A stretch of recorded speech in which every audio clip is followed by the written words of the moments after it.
Hello guys, welcome back to our channel Life Review. My name is Dev and today I want to do a video about this watch here. This is the Fire-Boltt Ring Pro. This video will just be about the problems that I faced, and before I do the full review I just wanted to do a video exclusively for the problems because I have faced a lot of problems with this.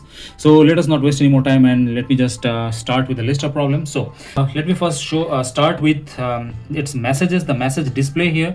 So yeah, you of course you get the message notifications here, but it does not show any special characters there. And if you message a lot in Hindi or any other regional languages, font of that is really small. So that is one problem that I faced here.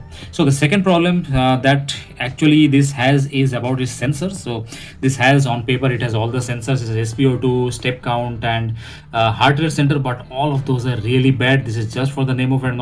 I really don't even know that these sensors actually work, because I got fake reading, heart sensor reading, when I was just dangling it in the air. So it was somehow measuring the heart rate of the air around me. Also it measures the heart rate of this table here. Let me just show you. So as you can see now, I have placed this on an wooden table, and it is showing me that this wooden table has a heart rate of 72 beats per minute. So yeah, you can understand what this is about. Also the SpO2 and everything of this is way off the mark. I will just do it. I have this pulse oximeter here. So as now you can see, the pulse oximeter of the reading here is 99, and here on this watch it is showing 97. So it is not accurate. Do not use it for medical purposes, but yeah, it will show you anything about 96, 97 all the time. So this is not accurate at all. So let us also see heart rate. As you can see, in the oximeter it is somewhere between 89, and in this watch it is showing as 86. So it varies, but it will just show you a number, and it actually varies a lot. So that is again one problem, and also it takes a lot of time for the reading to take place. So this is something which I really did not like. So the next I did not like about this is the font. You can see that the font is very childish. You can see here they haven't used any camel cases. The font used is it's unprofessional. It does not look good. I have a T-Rex MS Fit here, and if you want to see the font of this, just look at this. Is how a font should look. This looks proper. This looks professional. The next point which I wanted to discuss about is the app, generic Chinese app. No Fire-Boltt branding. This is something called Dafit. Also, Fire-Boltt has different apps for different models, and you might ask why. Usually the MS Fit models, they just use a single app, that is the Zepp fitness app, but this use different apps for the different model. This is not developed by Fire-Boltt. This is something generic. Whatever the Chinese company gives them, they have to use that. So there's no research and development or quality control that is done by Fire-Boltt. So that is one reason why they are making this. And this is just the app looks nice, but I did not feel it very useful for the users. The next point that I wanted to talk about is the battery life. This is actually a deal breaker for me. The battery life of this is really bad. Usually, again, I'm doing a lot of comparison with MS Fit because I primarily use that. But consider an MS Fit watch which comes more or less at the same range, even if you use an MI band. So on a single charge, they give you a life of about at least 5 days. I think at least 5 days should be normal, but this one is really bad. It gives only 2 days after a full charge, and if you want to use it as for phone calling, Bluetooth purposes, it will take you just single day. So that is not at all acceptable in today's day, and so the charging also takes a lot of time. The next point that I want to bring is the charger. Again, the charger is a generic Chinese charger. The magnet of the charger is really bad. As you can see, it's when you put it for charging and you just put it and keep it like this, and this actually comes off like this. You have to be very careful when putting it after putting it for charging, and that is, I actually found it a really irritating. Alright, the next point that I wanted to mention is the controls. Music control does not work. You cannot change your tracks regarding with this. Also, the camera control of this does not work with your normal Android camera. That is the default one that is given. So as you can see, my normal is open, and when you do that, it does not work. It does not take any photos or anything like that. But when that works, if you open your app, the Dafit app, and then you click on this, it opens its own camera app, and then you can use that. But yeah, it for some reason yeah, a huge sound, but for some reason it also has a timer. Don't know why that happens, but this does not work with your default Android camera app. The next point that I wanted to discuss about is the sport modes. Most of them are not accurate at all, but one thing that I found really hilarious is they have a swimming mode, and this watch actually is not waterproof. This is just flash resistant. And what is the point of giving you a swimming mode if you cannot wear the watch and go for a swimming? Right? It's just pointless. So the next thing that I did not like is it has an app drawer.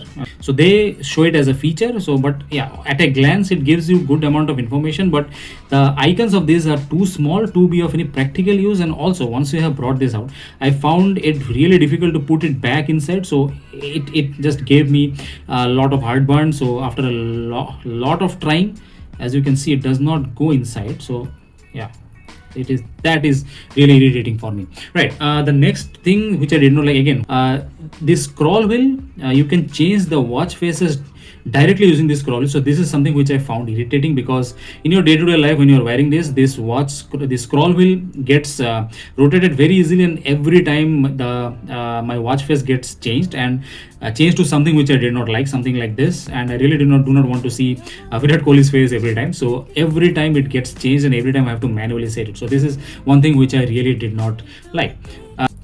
The next point which I wanted to talk about is this AI voice option. This is completely a joke. They project something like this is a built-in feature, and you can activate it and talk to Google Assistant or Siri in this phone itself. But for this to work, you need to be connected with your phone, and the phone needs to be unlocked. If it is locked, if it is in your pocket, you cannot use that. So what's the point in using this when you have to bring out your phone, unlock it, and you can directly activate your Google Assistant or Siri on your phone and directly use it, right? It makes no sense.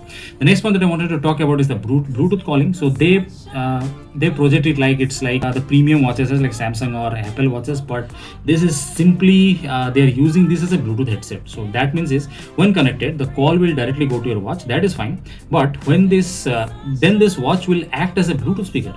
All sound from your phone will come from this, including your YouTube videos or your music, and you have to disconnect the watch from your phone again and again after each call. So that is really annoying. Speaking of calling, the mic of this is really poor. The speaker is loud, no doubt about that.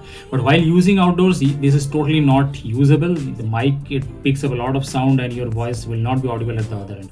So the Bluetooth calling feature, it is mostly a gimmick. It is not usable in your real life. Now, talking about the watch straps, this is really nice. 20mm or 22mm watch straps that you normally use with your smartwatches will not fit in this one.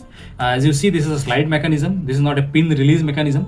So for this, you will have to either buy Apple straps, which is very costly, or you will have to buy straps which are built by Fire-Boltt itself. Not many third-party companies make straps for this model, so that really limits your option for that.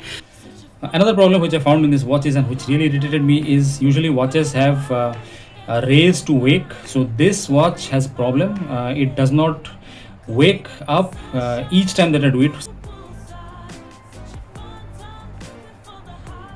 As you can see, I raised it 2-3 times, but this is not waking up. Let me just try to do it aggressively. Still not waking up. And now, so after 3-4 tries, on the 4th try this showed. But yeah, this is something which is annoying. It shouldn't be the case. It's not all about problems with this watch. The best thing that I liked about this one is the good build quality. Complete metal. This has been used like very roughly for the last few days. It hasn't banged around a lot, but there is no scratches, there is no dents in this. So the build quality of this is really good. As I said, complete metal body.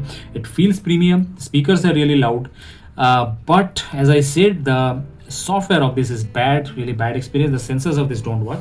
So I would recommend this watch only for these people who wants an Apple Watch clone, who want just a good looking watch. But if you want something with practical value, do not go for this watch. There are other watches in the same category out there. I would say just put in a little more money, go for the Amazfit Bip U or the Amazfit MI band. So that's it for today. See you guys later. If you like this video, like, share and subscribe, and I'll see you in the next one. Goodbye.